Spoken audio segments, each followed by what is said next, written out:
नमस्कार, आप देख रहे हैं कच्चा चिट्ठा। मैं हूं आपके साथ प्रीति रघुनंदन। कोरोना के मामले पहले से कम जरूर हुए हैं, लेकिन इस घातक महामारी का खतरा अभी पूरी तरह टला नहीं है। लिहाजा कोरोना के खिलाफ इस जंग में मास्क सबसे बड़ा हथियार है। न्यूज 18 मास्क के लिए मुहिम भी चला रहा है, #मास्क पहनो इंडिया। न्यूज 18 आप सबसे अपील करता है कि मास्क जरूर पहने, क्योंकि सावधानी इस वक्त सबसे बड़ा बचाव है। और पाकिस्तान की इमरान सरकार अपनी अर्थव्यवस्था की हालत सुधारने के लिए अफगानिस्तान के साथ होने वाले व्यापार को डॉलर की जगह पाकिस्तानी रुपए में करने की किस तरह कार्य योजना तैयार कर रही है, उसकी बात अब करते हैं। आपको ये जानकर हैरानी होगी कि पाकिस्तान का ही एक मौलवी इमरान सरकार को खजाना भरने के लिए कुत्तों का धंधा करने का सुझाव दे रहा है। चौंक गए ना? दरअसल पाकिस्तान के एक मौलवी ने टीवी पर कहा कि इमरान सरकार आवारा कुत्तों का निर्यात कर पैसे कमा सकती है। उसने चीन को कुत्ते एक्सपोर्ट करने के साथ इस धंधे का पूरा ब्लूप्रिंट भी समझाने की कोशिश की।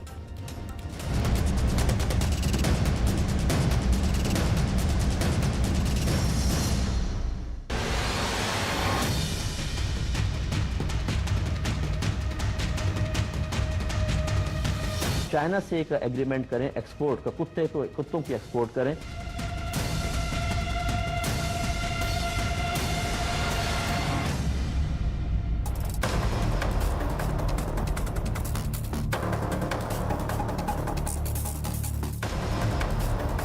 तालिबान को सत्ता में लाने और आतंक का साम्राज्य विस्तार करते करते पाकिस्तान कब कंगाली की गहरी खाई में गिर गया, उसके हुक्मरानों को पता ही नहीं चला।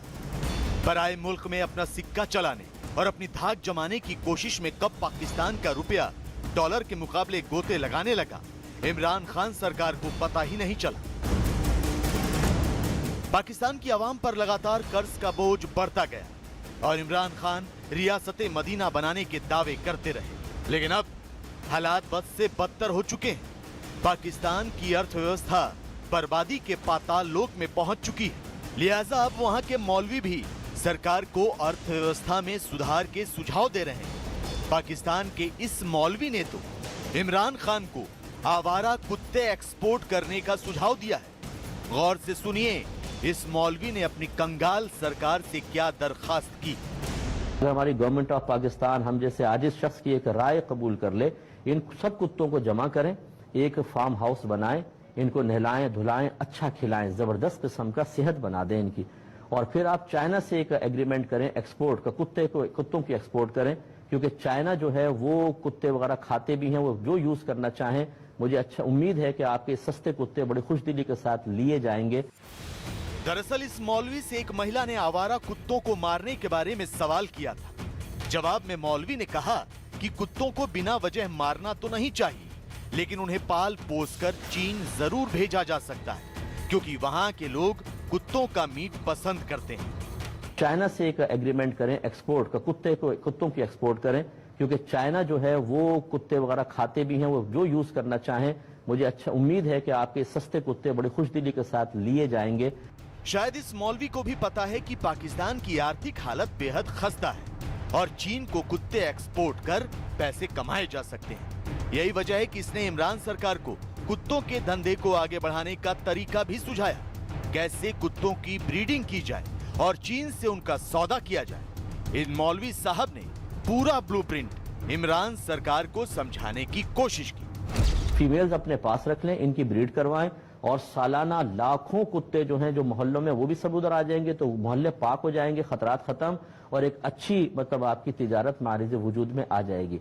और फिक़ह हनीफे में कुत्ते की सेल परचेज बिल्कुल जायज़ है, और इससे जो कसब होता है वो तय्यब और हलाल है। तो लिहाजा अगर ये समझ में आए, प्राइवेट सेक्टर को जिम्मेदारियां दे दें, उनके लिए एक्सपोर्ट आसान कर दीजिए, फिर देखें कुत्ते हमारे यहाँ से एक्सपोर्ट होंगे, और हमारे यहाँ कुत्तों को तो वैसी बड़ी बरकत है। इसमें दो राय नहीं कि चीन में कुत्तों का मीट बहुत पसंद किया जाता है। चीन में डॉग मीट फेस्टिवल मनाया जाता है। इस फेस्टिवल में हजारों कुत्ते काटे जाते हैं। यही नहीं, चीन की यूलिन शहर में तो कुत्तों का बाजार भी है। लेकिन इमरान खान के लिए इससे बड़ी शर्म की बात क्या होगी कि उन्हीं के देश का एक मौलवी पूरी दुनिया के सामने उन्हें कुत्ते एक्सपोर्ट कर अर्थव्यवस्था को मजबूत करने का सुझाव दे रहा है। चाइना से एक एग्रीमेंट करें एक्सपोर्ट का, कुत्तों की एक्सपोर्ट करें, क्योंकि चाइना जो है वो कुत्ते वगैरह खाते भी हैं, वो जो यूज करना चाहें। मुझे अच्छा उम्मीद है कि आपके सस्ते कुत्ते बड़े खुशदिली के साथ लिए जाएंगे। वैसे इमरान खान इस मौलवी के सुझाव पर अमल भी कर सकते हैं, क्योंकि इससे पहले उन्होंने चीन को गधे एक्सपोर्ट करने का समझौता किया था। पाकिस्तान सालाना 80,000 गधों को चीन एक्सपोर्ट करता है, जिनका इस्तेमाल मांस और दूसरे काम में किया जाता है। यही नहीं, इमरान खान के पिछले 3 साल के कार्यकाल के दौरान हर साल गधों की तादाद में 1 लाख का इजाफा हुआ है। बड़ी बात यह है कि इस दौरान पाकिस्तान में दूसरे जानवरों की वृद्धि दर लगभग स्थिर रही है। इन 3 लाख नए गधों को जोड़ने के बाद पाकिस्तान में गधों की कुल आबादी 56 लाख तक पहुंच गई है और पाकिस्तान ने गधों की आबादी में दुनिया का तीसरा सबसे बड़ा देश होने का रिकॉर्ड अपने नाम कर लिया है। According to the economic survey 2020 to 2021, the population of horses has stagnated in Pakistan. Magar the population of donkeys has increased drastically. 100,000 इजाफा हुआ है गधों का तादाद में और वो 5.6 मिलियन तक पहुंच चुके हैं। तो गोरे तो उतने ही हैं, मगर पीटीआई के दौर में नया पाकिस्तान में तो गधों के तादाद में इजाफा हुआ है। थोड़ा और पहले जाएं तो इमरान खान का इकोनॉमी सुधारने के लिए अंडे का फंडा भी सुर्खियों में छाया हुआ था। अपनी सरकार के 100 दिन पूरे होने पर उन्होंने कहा था कि गरीब महिलाओं को अंडे और मुर्गियां देनी हों। इससे गरीबी तो दूर होगी ही, गरीब औरतों को खूब प्रोटीन भी मिलेगा, यानी रोजगार के साथ साथ सेहत भी सुधर जाएगी। सोने पर सुहागा। देसी मुर्गियां, हमने देसी मुर्गियों की उनको अंडे देंगे, बच्चे देंगे। ये मैं आज आपको वो चीजें बता रहा हूं जिसमें अरबों डॉलर की जरूरत नहीं है। इसमें सिर्फ हमारे पास ये भी एक्सपेरिमेंट हो चुका है, ये भी पायलट हो चुका है। अब हमने उनको अगर हम टीके लगा के उनकी मदद कर दें तो वो उनकी प्रोटीन इनटेक भी बढ़ जाएगा, उनके पास मुर्गियां भी होंगी, अंडे भी होंगे बेचने के लिए। वैसे पाकिस्तान की अर्थव्यवस्था वेंटिलेटर पर है और उसकी सांसें उखड़ने से कोई नहीं बचा सकता। कुत्ते, गधे और मुर्गियों का धंधा भी पाकिस्तान की बिगड़ी अर्थव्यवस्था को पटरी पर नहीं ला सकता। स्टेट बैंक ऑफ पाकिस्तान के आंकड़ों के मुताबिक इस साल जून तक सार्वजनिक कर्ज बढ़कर 39.9 लाख करोड़ रुपए हो गया है, जिसमें महज 3 साल में 14.9 लाख करोड़ रुपए का इजाफा हुआ है। जबकि विश्व बैंक के आंकड़े बताते हैं कि मई 2020 से मई 2021 तक एक साल में पाकिस्तान में खाद्य कीमतों में 14.8% की बढ़ोतरी हुई है। देश के आर्थिक विकास दर में 29.3% की कमी आई। पाकिस्तान में बेरोजगारी दर 6.2% से बढ़कर 15% हो गई है। वहीं गरीबी दर बढ़कर 40% हो गई है और 20 लाख से अधिक लोग गरीबी रेखा से नीचे आ गए। दुनिया का कोई भी अर्थशास्त्री आसानी से बता सकता है कि पाकिस्तान का भविष्य क्या होगा। पाकिस्तान की सरकार अफगानिस्तान पर काबिज होने का सपना भले देख रही हो, लेकिन बहुत जल्द कर्ज का बढ़ता दबाव उसके सपनों और मुल्क की बर्बादी का सबब बनेगा। और अब बात करते हैं तालिबान की। काबुल पर काबिज होने के बावजूद तालिबान की मुश्किलें कम नहीं हुई हैं। पंजशीर की लड़ाई में तालिबान को अब भी अपनी पूरी ताकत झोंकनी पड़ रही है। पंजशीर के शेरों ने ऐलान किया है कि वो तालिबान के खिलाफ आखिरी दम तक जंग लड़ेंगे। देखिए किस मोड़ पर आई पंजशीर की लड़ाई।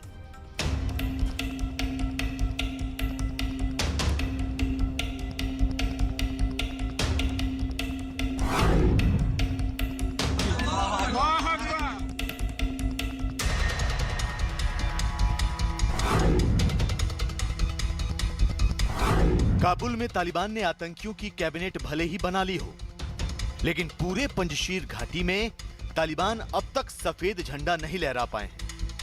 तालिबान दावे तो कर रहे हैं कि उन्होंने पंजशीर को अपनी मुट्ठी में कर लिया है, लेकिन पंजशीर के लड़ाके यानी नेशनल रेजिस्टेंस फ्रंट ने साफ कर दिया है कि उनके सिपाही अब भी इस प्रांत में रणनीतिक जगहों पर मौजूद हैं।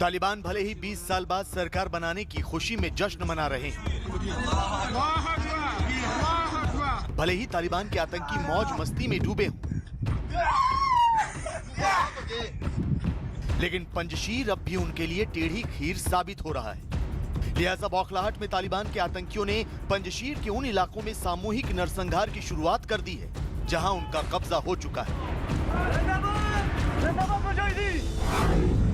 पंजशीर में तालिबान के आतंकी लोगों का कत्लेआम कर रहे हैं। तालिबानी आतंकी युवाओं को चुन चुन कर मार रहे हैं। लोगों को उनके गांवों से खदेड़ा जा रहा है। कई इलाकों से तो लोग अपनी जान बचाकर सुरक्षित जगहों की ओर जा चुके हैं। यही नहीं, तालिबान ने एनआरएफ की ओर से लड़ रहे अमरुल्ला सालेह के भाई रोहुल्ला सालेह को मार डाला है।